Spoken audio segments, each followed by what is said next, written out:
বাগেরহাট মানেই বাঘের ডেরা, আর সেই ডেরায় এবার যে বাঘটি গর্জন দিচ্ছে তার নাম শেখ মঞ্জুরুল হক রাহাত।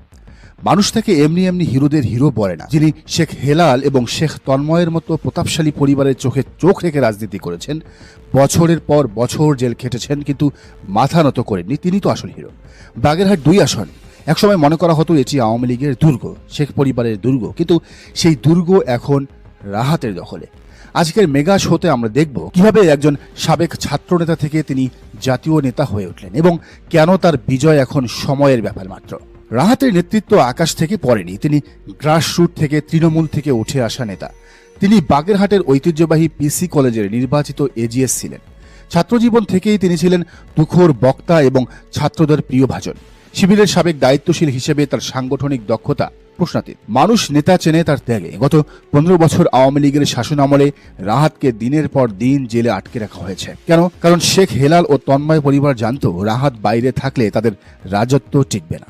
তাকে এতটাই ভয় পেত স্বৈরাচাররা, কিন্তু জেলখানা তাকে ভাঙতে পারেনি, বরং ইস্পাত কঠিন করে গড়ে তুলেছে। বাগেরহাটের মানুষ অন্যায়ের সাক্ষী। তারা দেখেছে রাহাত কিভাবে নির্যাতিত হয়েছেন। এখন ব্যালটের মাধ্যমেই সেই ত্যাগের প্রতিদান দেওয়ার সময়। নির্বাচনে শুধু জনপ্রিয় হলেই হয় না, সেটাকে প্রেজেন্ট করতে হয়। শেখ মঞ্জুরুল হক রাহাত এখানেই সবচেয়ে বুদ্ধিমানের পরিচয় দিয়েছেন। তিনি জানেন 2026-এর নির্বাচন অ্যানালগ কায়দায় হবে না, তাই তিনি নির্বাচনের শুরুতেই দেশের সবচেয়ে এক্সপার্ট পিআর টিমকে হায়ার করেছেন। জাতীয় নির্বাচনে হাজার হাজার প্রার্থী, কিন্তু রাহাতের মতো এমন গোছানো হাইটেক ক্যাম্পেইন আর কারো নেই। তার ভিডিওগুলোর কোয়ালিটি দেখুন, সাউন্ড ডিজাইন দেখুন, স্টোরি টেলিং দেখুন, মনে হচ্ছে কোনো আন্তর্জাতিক নেতার ক্যাম্পেইন দেখছি। পিআর টিমকে তিনি যথাযথ রেসপন্সে লাগিয়েছেন। কোথায় কি বলতে হবে, কোন অ্যাঙ্গেলে ভিডিও করতে হবে, সবই নিখুঁত। বর্তমানে সোশ্যাল মিডিয়ায় স্ক্রল করলেই রাহাতের রিলস সামনে আসে এবং সেগুলো সেরাদের সেরা। তরুণ ভোটাররা, বিশেষ করে জেনজি, তার স্টাইলে মুগ্ধ। তিনি শুধু ভাষণ দিচ্ছেন না, তিনি কানেক্ট করছেন। তার প্রতিটি কন্টেন্ট ভাইরাল হচ্ছে। যেখানে অন্য প্রার্থীরা মান্ধাতার আমলের মাইকিং করছে, সেখানে রাহাত ডিজিটাল ঝড়ে প্রতিপক্ষকে উড়িয়ে দিচ্ছেন। যে কোনো যুদ্ধে শত্রুর দুর্বলতা জানাটা জয়ের অর্ধেক। বাগেরহাট 2 আসনে বিএনপি যা করছে তাকে ফুটবলের ভাষায় বলে আত্মঘাতী গোল।